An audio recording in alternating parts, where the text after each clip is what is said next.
जय श्री राम आप सभी को। एक बार की बात है, प्रभु श्री राम और माता सीता चित्रकूट धाम में विहार कर रहे थे। शांत पवित्र वातावरण में दोनों विश्राम कर रहे थे। तभी माता सीता के मन में एक अत्यंत जिज्ञासु प्रश्न उदित हुआ। वे विनम्रता से प्रभु श्री राम से पूछ बैठी, नाथ, क्या मैं आपसे एक प्रश्न पूछ सकती हूँ? भगवान श्री राम ने मुस्कुराते हुए कहा, देवी, आपके मन में जो भी प्रश्न हो निसंकोच पूछिए।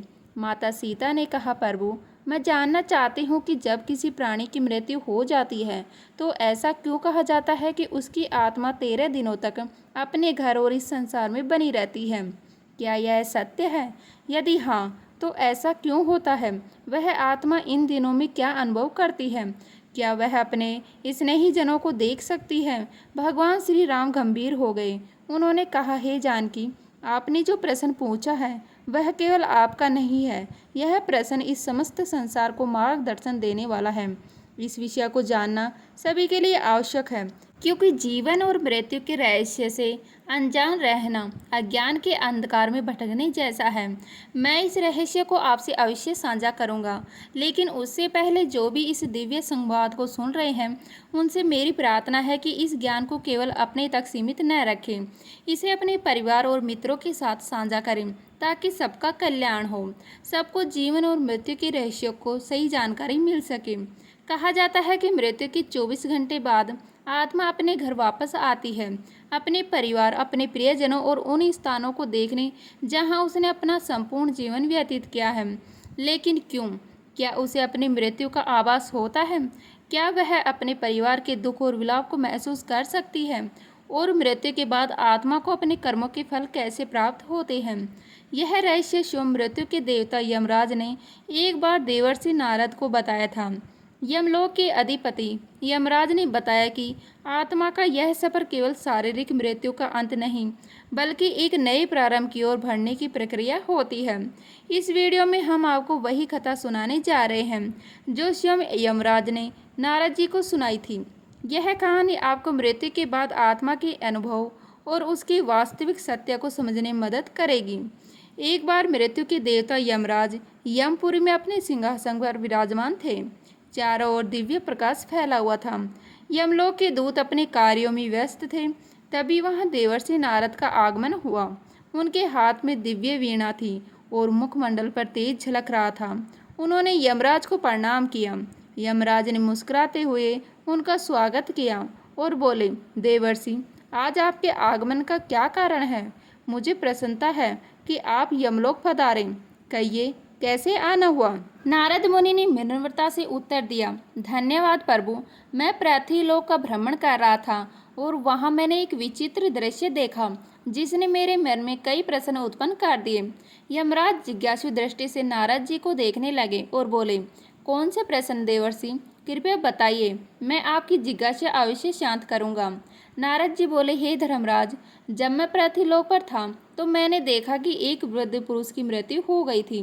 उसके परिवारजन और रिश्तेदार शोक में डूबे हुए थे। वे विलाप कर रहे थे और कुछ तो विचित्र उपाय कर रहे थे ताकि उनकी आत्मा पुनः लौट आए। इस दृश्य को देखकर मेरे मन में गहरे प्रश्न उठे। यमराज ने नारद जी की बातों को ध्यान से सुना। नारद जी आगे बोले, मृत्यु एक अटल सत्य है, लेकिन इसके बाद क्या होता है यह रहस्य बना हुआ है। मेरे मन में दो मुख्य प्रश्न उत्पन्न हुए हैं। पहला यह है कि क्या वास्तव में मृत्यु की 24 घंटे बाद आत्मा अपने घर लौटती है, और दूसरा यह है कि मृत्यु के बाद आत्मा का जो 13 दिनों का सफर बताया जाता है, क्या वह सच में होता है या यह केवल सुनी सुनाई बातें हैं। नारद जी की जिज्ञासा अत्यंत महत्वपूर्ण थी। यमराज कुछ क्षण मौन रहे और फिर उन्होंने गहरी सांस लेते हुए कहा, देवर्षि, यह एक गंभीर प्रश्न है और इसका उत्तर प्रत्येक मनुष्य को अवश्य जानना चाहिए। मैं तुम्हें इस रहस्य की पूरी कथा सुनाता हूँ, जिसे समझने से हर जीव मृत्यु के वास्तविक स्वरूप को जान सकेगा। यमराज कहानी शुरू करते हैं। बहुत समय पहले की बात है। एक गांव था। एक युवा जिसका नाम आलोक था, बचपन से ही धार्मिक प्रवृत्ति का था। वह प्रतिदिन तुलसी में जल चढ़ाता था, सुबह शाम पूजा पाठ करता और सदा ईश्वर का स्मरण करता।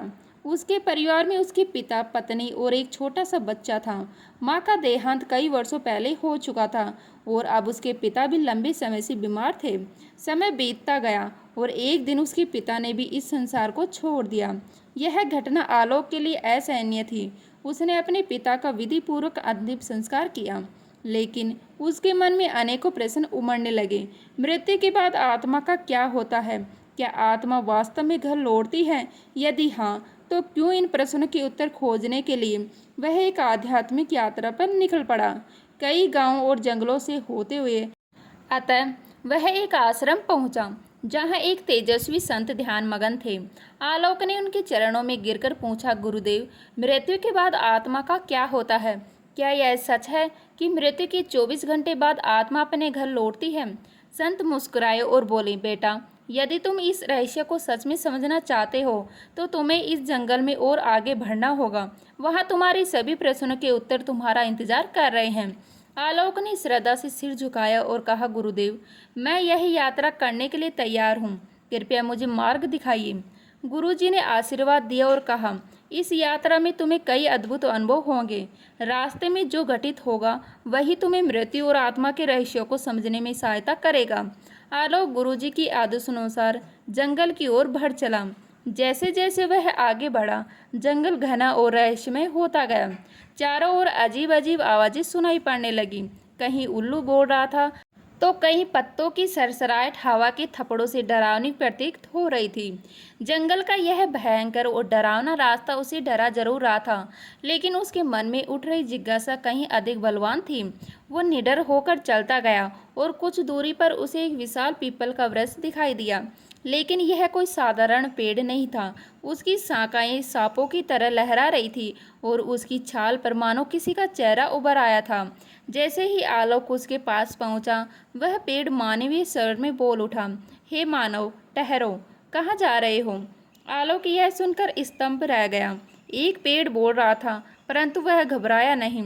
उसने हाथ जोड़कर पीपल के वृक्ष को प्रणाम किया और आदरपूर्वक बोला, हे महावृक्ष, मैं यहाँ मृत्यु के रहस्यों को जानने आया हूँ। मेरे मन में कई प्रश्न हैं और मैं उनके उत्तर खोजने के लिए यह यात्रा कर रहा हूँ। कृपया मेरा मार्गदर्शन करें। पीपल के वृक्ष ने गंभीर स्वर में कहा, तुम्हारी जिज्ञासा योग्य है मानव। मैं तुम्हें मृत्यु के बाद की प्रथम अवस्था के बारे में बता सकता हूँ, लेकिन उससे पहले तुम्हें मेरी एक पहेली का उत्तर देना होगा। यदि तुम सही उत्तर दे सके तो ही मैं तुम्हें आगे का ज्ञान दूंगा। आलोक ने श्रद्धा से सिर झुकाया और कहा, ज्ञानी, कृपया अपनी पहेली पूछिए, मैं उत्तर देने का प्रयास करूंगा। पीपल का वृक्ष थोड़ा मुस्कुराया और बोला, सुनो, यह पहेली तुम्हारे ही जीवन से जुड़ी है। जब जीवित होता हूँ तब काला होता हूँ, मरने के बाद मैं लाल हो जाता हूँ। मुझे जितना जलाओगे मैं उतना ही बिखरता जाऊंगा। बताओ मैं कौन हूँ? आलोक ने ध्यानपूर्वक सुना और सोचा कि यह पहेली साधारण नहीं थी। वह कुछ देर तक विचार करता रहा। उसके मन में कई वस्तुओं के विचार आए, लेकिन फिर अचानक उसका ध्यान एक वस्तु की ओर गया जिसका प्रयोग वह प्रतिदिन अपने घर के हवन और पूजा में करता था। उसकी आंखों में चमक आ गई। उसने पीपल के वृक्ष की ओर देखा और आत्मविश्वास से उत्तर दिया, इसका उत्तर है कोयला। जब कोयला जीवित रहता है तो वह काला होता है, जलने के बाद वह लाल हो जाता है और धीरे धीरे बिखर कर राख में बदल जाता है। जैसे ही आलोक ने यह उत्तर दिया, पीपल के वृक्ष की शाखाएं एकाएक हिलने लगी। चारों ओर हवा तेजी से बहने लगी और वृक्ष ने स्वर को गंभीर करके कहा, सत्य कहा तुमने, मेरी पहेली का सही उत्तर दिया है। अब मैं तुम्हें मृत्यु के बाद की प्रथम अवस्था के बारे में बताऊंगा। ध्यानपूर्वक सुनो। पीपल के वृक्ष ने आगे कहा, बेटा, जब शरीर नष्ट हो जाता है तब आत्मा एक भ्रम की स्थिति में आ जाती है। उसे समझ ही नहीं आता है कि वह मुक्त हुई है या किसी बंधन में है। यह मृत्यु के बाद के पहले 24 घंटे की सबसे रहस्यमय अवस्था होती है।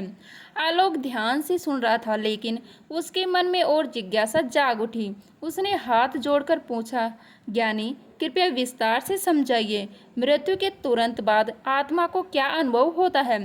पीपल ने गहरी सांस ली और फिर कहा, जब मृत्यु होती है तो आत्मा शरीर से अलग हो जाती है, परंतु पहले ही क्षण में आत्मा को यह समझ नहीं आता कि वह अब देह से मुक्त हो गई। वह स्वयं को जीवित ही मानता है। यह ठीक वैसा ही है जैसे कोई गहरी नींद में हो और अचानक नींद टूट जाए, परंतु उसे यह भान ना हो कि वह जाग चुका है। आत्मा उसी स्थिति में भटकती रहती है। आलोक ने चकित होकर पूछा, क्या आत्मा को अपना मृत शरीर दिखाई देता है? पीपल ने कहा, हाँ, बहुत बार आत्मा अपने ही मृत शरीर को देखती है। वह अपने परिवार को रोते बिलखते देखती है। वह उनसे बात करने की कोशिश करती है, उन्हें छूने का प्रयास करती है, लेकिन कोई उसकी आवाज़ नहीं सुन सकता, कोई उसके स्पर्श को महसूस नहीं कर सकता। यह आत्मा के लिए सबसे बड़ा भ्रम और पीड़ा का क्षण होता है। इन पहले कुछ घंटों में आत्मा का सबसे अधिक मोह अपने घर परिवार से रहता है। वह अपने प्रियजनों के आसपास ही घूमती रहती है। कई आत्माएं घर में ही रुकी रहती हैं, अपने परिवार के लोगों को देखती है, लेकिन वे कुछ कर नहीं पाती। कभी कभी आत्मा को यह आभास भी होता है कि वह अभी जीवित है। उसे भूख लगती है, प्यास लगती है, लेकिन जब वह भोजन की ओर बढ़ती है तो पाती है कि वह खाना नहीं खा सकती। जब वह अपने प्रियजनों को गले लगाने का प्रयास करती है तो पाती है कि वे उसे महसूस नहीं कर सकते। यह स्थिति आत्मा के लिए सबसे अधिक कष्टदायक होती है। आलोक की आंखों में विस्मय और करुणा दोनों झलक उठे। उसने पूछा, क्या आत्मा को अपने कर्मों का आभास होने लगता है? पीपल का स्वर और गंभीर हो गया और उसने आगे कहा, हाँ, जैसे जैसे समय बीतता है आत्मा को धीरे धीरे अपने कर्मों का आभास होने लगता है। यदि उसके जीवन में अच्छे कर्म थे तो उसे भीतर से शांति अनुभव होती है, लेकिन यदि उसने बुरे कर्म किए थे, किसी का दिल दुखाया था, अधर्म किया था, तो वह पीड़ा से भर उठती है। उसे अपने ही पापों का बोझ महसूस होने लगता है। कई आत्माएं इतनी अशांत होती हैं कि वे घर के भीतर ही अटक जाती हैं और उनका शरीर जलाया जाता है, तब भी वे वहीं भटकती रहती हैं। इसलिए शास्त्रों में कहा गया है कि मृत्यु के तुरंत बाद गीता का पाठ करना चाहिए, आत्मा के लिए प्रार्थना करनी चाहिए, ताकि वह अपने मोह को त्याग कर आगे की यात्रा पर बढ़ सके। 24 घंटे के भीतर आत्मा को धीरे धीरे यह समझ आने लगता है कि अब वह इस संसार में नहीं रही, लेकिन तब तक उसका मोह इतना अधिक बढ़ जाता है कि वह अपने घर वापस लौटती है। यही कारण है कि हिंदू धर्म में मृत्यु के अगले दिन घर में विशेष पूजा की जाती है। आत्मा के लिए पिंडदान किया जाता है ताकि वह शांति से अपनी आगे की यात्रा पर जा सके। पीपल ने अपनी बात समाप्त की और कुछ क्षणों के लिए मौन हो गया। आलोक पूरी तरह स्तंभ था। उसे अब समझ आ रहा था कि मृत्यु केवल एक अंत नहीं, बल्कि एक नई यात्रा की शुरुआत होती है। उसने आदरपूर्वक पीपल को प्रणाम किया और कहा, ज्ञानी, आपने जो ज्ञान दिया वह मेरे लिए अमूल्य है। अब मैं जानना चाहता हूँ कि मृत्यु के बाद आत्मा की आगे की यात्रा कैसी होती है। कृपया मुझे आगे का मार्गदर्शन दें। पीपल ने मुस्कुराकर कहा, यदि तुम सच में मृत्यु का रहस्य समझना चाहते हो तो तुम्हें और आगे जाना होगा। वहाँ तुम्हें और भी गहरी सत्य का ज्ञान होगा। आलोक ने सिर झुकाया और आलोक अपनी यात्रा में आगे बढ़ता गया। जंगल गहरा होता जा रहा था। पक्षियों की आवाज़ें धीरे धीरे कम होती जा रही थी और चारों ओर एक रहस्यमय शांति छा गई थी। तभी उसे एक विशाल काले रंग का कौवा दिखाई दिया। वो कौवा आम पक्षियों में से कहीं बड़ा और अद्भुत था। उसकी आंखें जलती हुई अंगारों जैसी प्रतीत हो रही थी और उसके पंखों से एक दिव्य आभा निकल रही थी। आलोक कौवे के पास गया और हाथ जोड़कर प्रणाम किया। कौवा अपनी भारी और गंभीर आवाज में बोला, तुम कौन हो और इस गहरे जंगल में क्या कर रहे हो? आलोक ने सिर झुकाकर उत्तर दिया, हे दिव्य पक्षी, मैं मृत्यु के रहस्यों को जानने के लिए इस यात्रा पर निकला हूँ। मैंने अब तक यह जाना कि मृत्यु के तुरंत बाद आत्मा भ्रमित रहती है, लेकिन मैं यह समझना चाहता हूँ कि 24 घंटे बाद आत्मा अपने घर क्यों लौटती है। कौवे ने गहरी सांस ली और कहा, मैं तुम्हें यह उत्तर दूंगा, लेकिन सबसे पहले तुम्हें मेरी एक पहेली का उत्तर देना होगा। यदि तुम इसका सही उत्तर दे सके तभी मैं तुम्हें मृत्यु के इस रहस्य का ज्ञान दूंगा। आलोक ने कहा, ठीक है, पूछिए प्रभु। कौवे ने गंभीर स्वर में पूछा, हे मनुष्य, संसार में हर कोई कुछ ना कुछ संजोता है, हर कोई किसी चीज़ से बंधा होता है। मुझे बताओ, मनुष्य के जीवन का सबसे बड़ा बंधन कौन सा है? आलोक कुछ क्षण के लिए सोच में पड़ गया। उसके मन में कई विचार आने लगे। धन, परिवार, इच्छाएं, शरीर, लेकिन कौन सा सबसे बड़ा बंधन है? कुछ देर चिंतन करने के बाद उसने उत्तर दिया, मोह है। मनुष्य का सबसे बड़ा बंधन मोह है। वह अपने परिवार, धन, शरीर और भावनाओं के मोह में बंधा रहता है और यही बंधन उसे जन्म जन्मांतर तक भटकाता है। कव्य मुस्कुराया और सिर हिलाया। तुमने बिल्कुल सही उत्तर दिया। अब मैं तुम्हें मृत्यु के 24 घंटे बाद आत्मा के घर लौटने का रहस्य समझाऊंगा। कव्य ने आसमान की ओर देखा और गहरी आवाज में कहा, मृत्यु के बाद जब आत्मा शरीर छोड़ती है तो वह कुछ क्षणों तक मुक्त महसूस करती है, लेकिन जैसे जैसे समय बीतता है उसके भीतर एक हलचल शुरू हो जाती है। यह हलचल उसके मन के कारण होती है। आत्मा को अपने घर, अपने परिवार, अपने प्रियजनों की याद सताने लगती है। आलोक ध्यान से सुन रहा था। सुगम ने आगे कहा, जब शरीर जलता है तो आत्मा वहां से अलग तो हो जाती है, लेकिन उसका मोह समाप्त नहीं होता। वह अपने प्रियजनों को रोते हुए देखती है, अपने घर में अपने बच्चों और पत्नी को अकेला महसूस करती है। उसे लगता है कि वह अभी भी उसके पास जा सकती है, उन्हें सांत्वना दे सकती है, लेकिन जैसे ही वह कोशिश करती है उसे एहसास होता है कि कोई उसे देख नहीं सकता, कोई उसे सुन नहीं सकता। आलोक ने आश्चर्य से पूछा, तो क्या आत्मा दुखी होती है? सुगम गंभीर स्वर में बोला, हाँ, आत्मा बहुत दुखी होती है। वह अपने प्रियजनों को पुकारती है, अपने बच्चे के सिर पर हाथ फेरती है, अपने घर में घूमना चाहती है, लेकिन वह केवल एक छाया बनकर रह जाती है। यह उसकी सबसे बड़ी पीड़ा होती है। यही कारण है कि हिंदू धर्म में मृत्यु के बाद विशेष कर्मकांड किए जाते हैं। जब परिवारजन गीता का पाठ करते हैं, दीप जलाते हैं और आत्मा की शांति के लिए पिंडदान करते हैं, तब आत्मा को धीरे धीरे इस संसार से मुक्त होने में सहायता मिलती है। आलोक की आंखें नम हो गई। उसने धीमे स्वर में पूछा, तो क्या आत्मा हमेशा के लिए अपने घर ही रहती है? सुगम ने उत्तर दिया, नहीं, लेकिन जो आत्माएं अपने जीवन में बहुत अधिक मोह बंधी रहती है वे अधिक समय तक भटकती रहती हैं। वे अपने परिवार, अपनी इच्छाओं, अपने अधूरे कार्यों को लेकर परेशान रहती हैं। उन्हें यह स्वीकार करने में समय लगता है कि अब वे इस संसार का हिस्सा नहीं रही। यही कारण है कि मृत्यु के बाद परिवार को आत्मा की शांति के लिए कर्मकांड करने चाहिए, ताकि आत्मा इस मोह से मुक्त हो सके और अपनी आगे की यात्रा कर सके। सुगम ने आलोक को देखा और कहा, अब तुम जान चुके हो कि आत्मा मृत्यु की 24 घंटे बाद अपने घर क्यों लौटती है। यह मोह ही आत्मा को खींचकर वापस ले आता है, लेकिन अब तुम्हें आगे की यात्रा करनी होगी, क्योंकि अब भी बहुत से रहस्य बाकी है। आलोक ने सुगम के चरणों में सिर झुकाया और कहा, हे दिव्य पक्षी, आपने मुझे अनमोल ज्ञान दिया है। अब मैं जानना चाहता हूँ कि जब आत्मा मोह से मुक्त हो जाती है तब उसकी आगे की यात्रा कैसी होगी। सुगम ने गंभीर स्वर में कहा, यदि तुम सच में जानना चाहते हो तो तुम्हें अपनी यात्रा जारी रखनी होगी। आगे तुम्हें और भी रहस्य ज्ञान होंगे। जाओ और आगे बढ़ो। आलोक ने सिर झुकाया और अब अपनी यात्रा के तीसरे पड़ाव पर पहुंच चुका था। जंगल का घनत्व थोड़ा कम होने लगा था और वातावरण में एक अलौकिक शांति थी।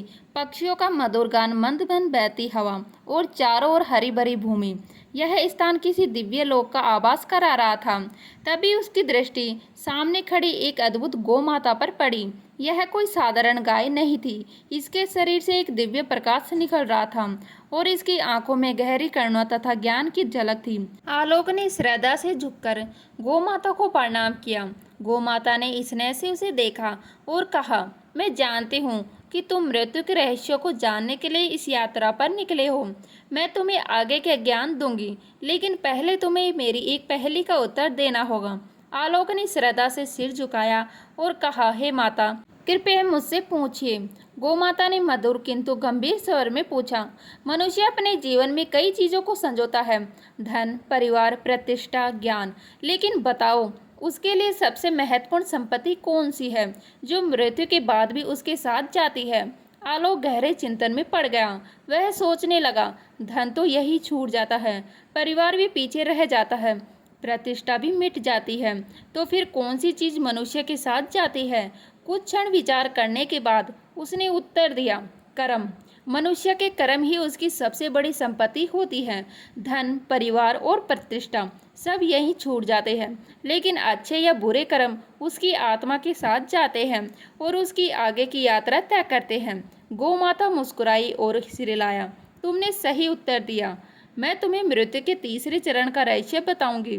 गौ माता ने अपनी आंखें बंद की और उनके चारों ओर एक दिव्य आभा फैल गई। उन्होंने गहरे स्वर में कहना शुरू किया, जब आत्मा मृत्यु के बाद अपने मोह से मुक्त हो जाती है, तब उसका सामना अपने कर्मों से होता है।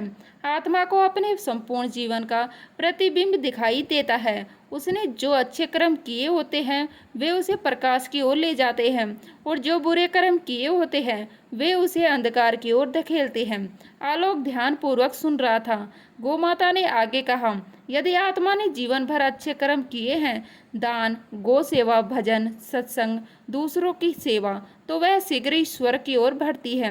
वहाँ उसे दिव्य सुख मिलता है, जहाँ ना पीड़ा होती है ना दुख। लेकिन यदि उसने पाप किए हैं, अत्याचार, छल, क्रोध, अहंकार, हिंसा, तो उसे यमलोक में जाना पड़ता है, जहाँ उसके कर्मों के अनुसार उसे दंड भोगना पड़ता है। आलोक ने पूछा, हे माता, क्या मनुष्य अपने कर्मों का बदल सकता है? क्या मृत्यु के बाद उसका भाग्य तय हो जाता है? गौ माता ने गंभीर स्वर में उत्तर दिया, नहीं। मनुष्य जब तक जीवित है तब तक अपने कर्मों को सुधार सकता है।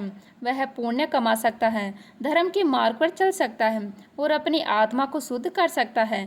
लेकिन मृत्यु के बाद उसे वही भोगना पड़ता है जो उसने सचिंत किया है। इसलिए हिंदू धर्म में गौ सेवा, दान, भजन, कीर्तन और सत्संग का बहुत महत्व है। जब मनुष्य गौमाता की सेवा करता है तो वह अपने पापों का नाश करता है। गाय केवल एक पशु नहीं है, यह स्वयं धर्म का प्रतीक है। इसके स्पर्श से ही पाप नष्ट हो जाते हैं और इसकी सेवा करने से पुण्य संचित होते हैं। गौमाता ने आगे समझाया, जब आत्मा अपने कर्मों का लेखा जोखा देखती है, तब उसे पता चलता है कि उसने जीवन में क्या अर्जित किया है। जो पवित्र आत्माएं होती हैं वे आनंद से आगे बढ़ती हैं, लेकिन जो पापी आत्माएं होती है वे भय से कांपती है। वे सोचती हैं कि यदि उन्हें दूसरा जन्म मिले तो वे अपने जीवन को सुधार लेगी, लेकिन तब तक बहुत देर हो चुकी होती है। आलोक की आंखों में चिंता झलकने लगी। उसने श्रद्धा से कहा, हे गौ माता, आपने मुझे एक बहुत बड़ा ज्ञान दिया है। अब मैं अपने कर्मों पर और ध्यान दूंगा, ताकि जब मेरी मृत्यु हो तो मुझे यमलोक में ना जाना पड़े। गौ माता ने आशीर्वाद दिया और कहा, तुम्हारी यात्रा अभी समाप्त नहीं हुई है, आगे तुम्हें और भी रहस्य जानने हैं। जाओ और अपनी यात्रा जारी रखो। आलोक ने गौ माता के चरणों में सिर झुकाया और पुनः अपनी यात्रा के अगले चरण की ओर बढ़ चला। आलोक की यात्रा अब अपने अंतिम पड़ाव पर थी और बढ़ रही थी। वह चलते चलते एक विशाल नदी के किनारे आ पहुंची। यह कोई साधारण नदी नहीं थी। इसका जल कहीं शीतल और निर्मल दिख रहा था, तो कहीं रक्त और अग्नि की लपटों से भरा हुआ था। नदी के किनारे एक दिव्य देवी प्रकट हुई। उनके तेज से पूरा वातावरण आलोकित हो उठा। वे सौम्य किंतु प्रभावशाली थी, मानो साक्षात ज्ञान और शुद्धता की मूर्ति हो। आलोक ने श्रद्धा से झुककर उन्हें प्रणाम किया। देवी मुस्कुराए और मधुर स्वर में बोली, मैं जानती हूँ कि तुम मृत्यु के रहस्य को समझने के लिए इस कठिन यात्रा पर आए हो। मैं तुम्हें वैतरणी नदी का रहस्य बताऊंगी, लेकिन पहले तुम्हें मेरी एक पहेली का उत्तर देना होगा। आलोक ने सिर झुकाकर कहा, हे माँ, कृपया पूछिए। देवी ने गंभीर स्वर में पूछा, बताओ, इस संसार में मनुष्य का सबसे बड़ा भ्रम क्या है? आलोक कुछ क्षण सोचता रहा, फिर उसने उत्तर दिया, माँ, मनुष्य का सबसे बड़ा भ्रम यह है कि वह सोचता है कि यह शरीर और यह संसार स्थायी है। वह मृत्यु को भूलकर सांसारिक मोह में डूबा रहता है, लेकिन जब मृत्यु का समय आता है तब उसे समझ में आता है कि यह सब नश्वर है, केवल आत्मा अमर है। देवी मुस्कुराई और कहा, तुमने सत्य को पहचान लिया। अब मैं तुम्हें वैतरणी नदी के रहस्य का ज्ञान दूंगी। देवी ने समझाया, यह वैतरणी नदी, यह यमलोक और पृथक के बीच बहती है। यह आत्मा के लिए अंतिम परीक्षा होती है। जिन्होंने अपने जीवन में पुण्य किए होते हैं वे इसे आसानी से पार कर लेते हैं और स्वर्ग या मोक्ष की ओर बढ़ जाते हैं, लेकिन जिन्होंने पाप और अधर्म किया होता है उनके लिए यह नदी अग्नि और रक्त से भरी हुई प्रतीत होती है। वे इसमें फंस जाते हैं और झटपटाते रहते हैं। आलोक भय और विस्मय से यह दृश्य देख रहा था। उसने प्रश्न किया, माँ, आत्मा के लिए यह नदी इतनी महत्वपूर्ण क्यों है? देवी ने उत्तर दिया, यह नदी आत्मा की अंतिम परीक्षा है। यह उसके जीवन के कर्मों का प्रतिबिंब है। जिन्होंने गौ सेवा, दान, पुण्य और धर्म का पालन किया है, उनके लिए यह नदी निर्मल जल की धारा बन जाती है। वे इसे पार कर मोक्ष या स्वर्ग की ओर बढ़ते हैं। लेकिन जिन्होंने अधर्म, पाप और अन्याय किया है, उनके लिए यह नदी एक भयंकर यातना का स्थान बन जाती है। वे इसमें फंस जाते हैं और तब तक कष्ट भोगते हैं जब तक उनके पापों का नाश नहीं हो जाता। आलोक यह सुनकर गंभीर हो गया। उसने प्रश्न किया, माँ, आत्मा इस नदी को कैसे पार कर सकती है? देवी ने कोमलता से समझाया, आत्मा केवल सच्चे ज्ञान, भक्ति और अच्छे कर्मों के आधार पर इस नदी को पार कर सकती है। जीवन में गौ सेवा, दान, धर्म, कर्म, सत्य आचरण और भक्ति करने वाले सहज ही इसे पार कर जाते हैं। विशेषकर गोदान, गाय का दान करने वालों के लिए यह नदी एक सरल मार्ग बन जाती है, क्योंकि गौ माता धर्म का प्रतीक है और जो उसकी सेवा करता है वह अपने पापों को नष्ट कर सकता है। आलोक यह सुनकर चकित रह गया। उसने एक और प्रश्न किया, माँ, यदि कोई व्यक्ति जीवन में अच्छे कर्म ना करे तो क्या वह कभी इस नदी को पार नहीं कर सकता? देवी ने गंभीर स्वर में उत्तर दिया, ब्रह्मांड कर्मों के नियम से चलता है। यदि आत्मा वैतरणी को पार कर ले तो वह स्वर्ग की ओर बढ़ती है। यदि नहीं तो उसे यमलोक में न्याय के लिए भेजा जाता है, जहां उसके कर्मों का हिसाब होता है। जो आत्मा इसे पार नहीं कर पाती है वे भटकती रहती है। वे पुनर्जन्म के चक्र में फंस जाती है और कई जन्मों तक कष्ट सहती है। आलोक की आंख खुल चुकी थी। उसने देवी को प्रणाम किया और कहा, हे माँ, आपने मुझे सत्य का ज्ञान दिया है। अब मैं अपने जीवन को और भी पवित्र बनाऊंगा ताकि मेरी आत्मा मृत्यु के बाद सही मार्ग पर चल सके। देवी ने आशीर्वाद दिया और कहा, तुम्हारी यात्रा पूरी हुई। जाओ और इस ज्ञान को संसार तक पहुंचाओ ताकि लोग मृत्यु से पहले जीवन को समझ सके। आलोक ने पुनः प्रणाम किया और उस दिव्य ज्ञान को हृदय में समेट कर लौट पड़ा। तो यमराज ने नारद जी को इस तरह से आत्मा के 13 दिनों के रहस्य की संपूर्ण कथा सुनाई। उन्होंने बताया कि कैसे आत्मा मृत्यु के बाद अपने घर लौटती है, कैसे वह अपने कर्मों के अनुसार आगे बढ़ती है और किन किन अवस्थाओं से गुजरती है। यमराज के वचन सुनकर नारद जी के सभी संदेह दूर हो गए। नारद जी ने हाथ जोड़कर कहा, आपकी यह दिव्य कथा सुनकर मेरे सभी प्रश्नों के उत्तर मिल गए। अब मुझे स्पष्ट हो गया कि मृत्यु के बाद आत्मा किस प्रकार अपनी यात्रा पूरी करती है। मैं इस सत्य का प्रचार प्रसार करूंगा ताकि अधिक से अधिक लोग इस गुण ज्ञान को समझ सके और धर्म के मार्ग पर चल सके। यमराज ने नारद जी को आशीर्वाद दिया और कहा, देवर्षि, यदि मनुष्य इस सत्य को समझकर जीवन व्यतीत करे तो वे मोह माया से मुक्त हो सकते हैं और सही मार्ग का अनुसरण कर सकते हैं। जाओ, इस ज्ञान को संपूर्ण संसार में फैलाओ। प्रेम से बोलिए, जय श्री हरि विष्णु। ऐसे ही और भी रोचक और आध्यात्मिक वीडियो के लिए चैनल को सब्सक्राइब कर लें। आपको ये कथा कैसी लगी है कृपया कमेंट करके ज़रूर बताएं। वीडियो पसंद आया हो तो लाइक करें और अपने दोस्तों के साथ शेयर करें और कमेंट बॉक्स में जय श्री राम जरूर लिखें। तो मिलते हैं इसी तरह के नए वीडियो के साथ। तब तक के लिए जय हिंद, जय भारत, जय श्री राम।